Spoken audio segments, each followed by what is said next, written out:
Tony Messenger, editorial page editor of the St. Louis Post-Dispatch, filling in for McGraw, who's probably out enjoying the 40. Actually, he's not enjoying the 46-degree temperature, but hopefully by the time it gets to 65, McGraw is going to be outside enjoying the temperature. Pleased to have Senator Roy Blunt in studio with us today. Senator, how are you doing? I'm good, Tony. Good to be here. I was going to leave my jacket in the car, and I was listening to you on the way, and you said the studio was colder than outside. So it is. Isn't Kelly's it? been complaining. Kelly's been complaining about it all morning long.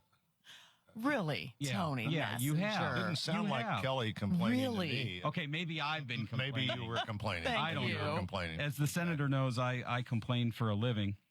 The editorial page of the Post-Dispatch, I'd say that's a fair description. Complain for a living. And you would probably say that you agree with us, 95% of the time? I would use that number. I would use that number as one of the numbers I'd say about whether I agreed or not. But so you and I were talking the other day, and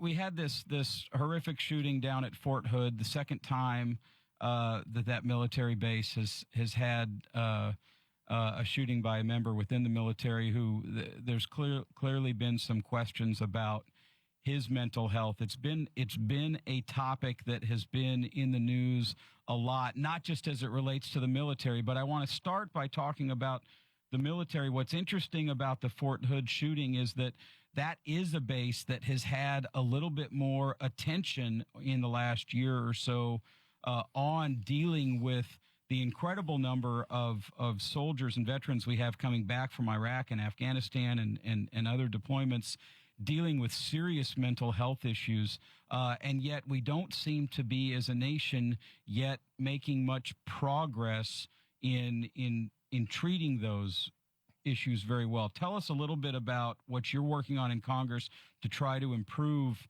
mental health treatment for our veterans. Well, I think for our veterans, for people generally, mental health, for whatever reason, has been an issue as a society we just haven't wanted to deal with. And, when you look at the violent tragedies of various kinds that have happened in the country, there can be a different location, a different weapon, a different set of victims.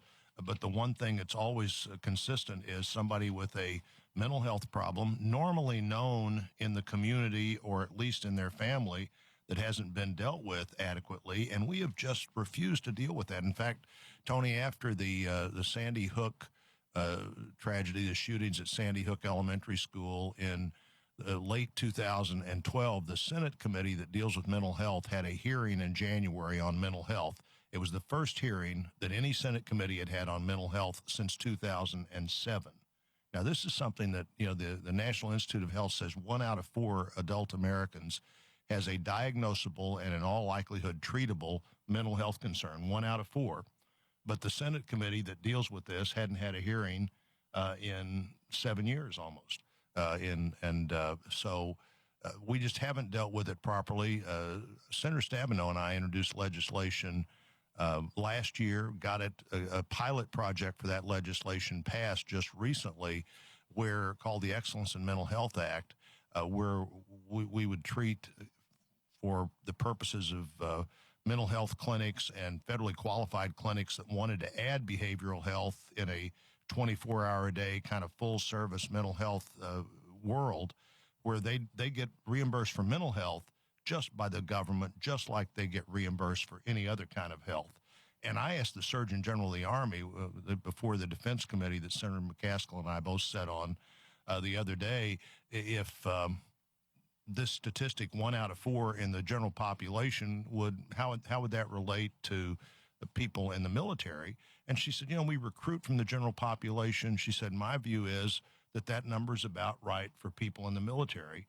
And whether it's the Afghanistan and Iraq, where you really are never secure, where there's no behind the lines kind of moment, because even on the military base itself, we see people killed and in danger, or just people, when you look at veteran suicides, many of those veterans have never been deployed in Iraq or Afghanistan, but they suffer depression. They, for whatever reason, either don't get the right kind of treatment or aren't comfortable going places to get the right kind of treatment. And I think as a society generally, we just have to start dealing with that issue as we would any other health issue, both for treatment, reimbursement, and the way that the society feels about you when you just say, look, I'm having some problems and I'm seeing a doctor and I'm taking the right medicine or I'm going through the right therapies and I'm doing really well.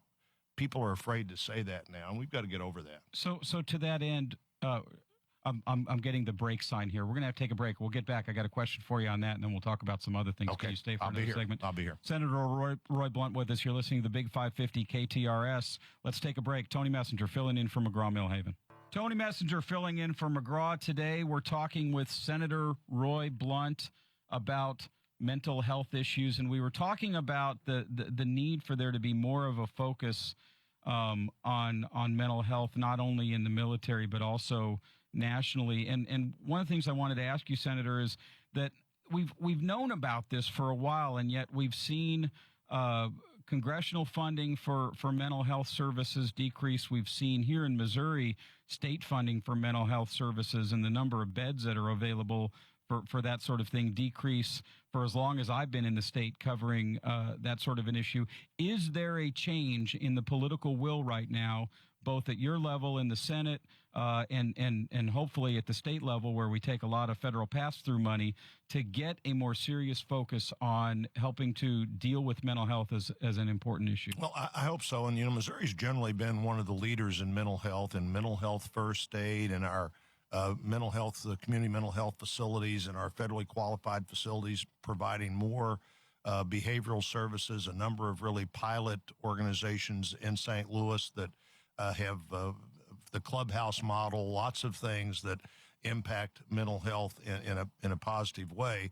But part of that, the hospital closing, the bed closing, as you suggested, has been, frankly, a studied effort on the part of the federal government over the last 30 years or so to encourage states to put people out of the hospital into the community, and the federal government would provide a little bit of so-called community support services because that was cheaper than keeping people in facilities. And facilities are not the best option most of the time, but some of the time they are the best option. So in our state, I'm not keeping up with that every single day, but the discussion of what to do with the state hospital at Fulton, which has long been in need of repair or replacement, looks like the legislature is going to do that. I'm hopeful that in the pilot project that we got for excellence in mental health, 8 states, certainly I'm going to do everything I can to encourage our state to continue to be a leader in this and be one of the 8 states that treats mental health at the clinic level like all other health for both the payment and treatment. And every veteran, the veterans groups, the law enforcement groups, the mental health advocacy groups, all were very supportive of the Excellence in Mental Health Act. Speaking of health, one of the things that's been consistently in the political discussion over the last several years is the Affordable Care Act, and as I'm sure most of our listeners know, you've been consistently opposed to the Affordable Care Act, and yet you've been in a somewhat unique position in that after the act took place and people started signing up, you came out and said, hey, look, if you don't have health insurance, you should go to healthcare.gov and sign up, and you took some heat from the right for that. Another person taking the heat from the right is the former U.S. Senator from Missouri, who used to hold your seat, Senator Kit Bond, who's now lobbying for Medicaid expansion in the Missouri legislature. Do you have an opinion on whether or not the legislature should go ahead and take that federal money so that more people can get health care here in the state? Well, one of my rules has been all the time I've been in the Congress that I wasn't going to give a lot of advice in Jefferson City until we'd solved all the problems in Washington, and we seem to be a long way from solving all the Washington problems. So I really don't have. I think this is a legitimately important issue for them to think about. You mentioned reducing mental health services, reducing education budgets. Whenever you increase one thing, unless people are willing to pay a lot more taxes, and you think and that's supposed somehow good for the economy, then you have to reduce spending other places. As Medicaid has grown, support for elementary and secondary education and higher education has either declined or stayed flat. So this money has to come from somewhere, and I think that's a legitimate discussion. I know Senator Bond's working hard on that, and legislators are looking at that. But there will be state money involved. Another thing that happens when you take the federal money to expand Medicaid is that people who previously qualified and hadn't signed up tend to sign up, and that's closer to a 50-50 match than the 90-10 match that the new people that are suddenly newly qualified would have. So it's a big decision, and this money has to come from somewhere, and legislators are going to have to answer when you and I say things like, well, what about the mental health funding? They're going to say, well, that actually went to the new Medicaid funding. Has the tenor of the debate over the Affordable Care Act changed in Congress, where the House has been holding all of these votes to repeal, and yet now we've passed the first deadline. 7 million people have signed up, actually more than that. Kathleen Sebelius is no longer the head of Health and Human Services. Is the overall tenor of the debate changing, or are we stuck in this same sort of gridlock until the November elections later this year? Well, I think the real question should be, is the Affordable Care Act what you would hope it to be? Is that the best way to get access for people to health care? I said when the website wouldn't work, hey, making the website work is not the test of whether the Affordable Care Act works or not. How many people sign up is also not the test. The test is, are you at the end of the day going to have more people or fewer people insured with insurance that works for them? And the new high deductibles, the businesses that between now and the end of the year who've always provided health care at work will stop doing that because the exchange is out there as one of the reasons not to do it.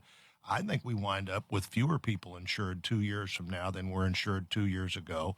But the bigger question, I think, is... But right now, all the studies say that that's not the case. Right now, all the numbers say that there are more people insured than there were previously. I don't have any real confidence in the numbers, but it's not really an argument about the numbers. The argument is, or do they have better coverage than they had previously?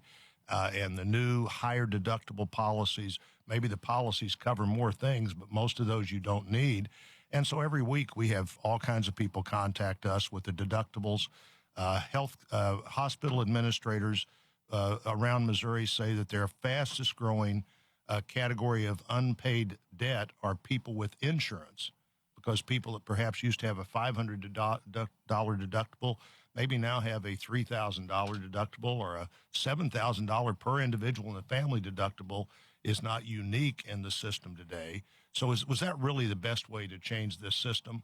I think we need to have, if we had that debate today, as I've said on the Senate floor a couple of times, it would be a much better debate, because the Congress understands more of the consequences of what might happen, but so do the people we work for, and so do all the health care providers who are seeing the unintended consequences of what's happened in their world because of a government involvement in a place where the government used to let people make individual decisions. Now that decision is being made in too many cases by somebody else.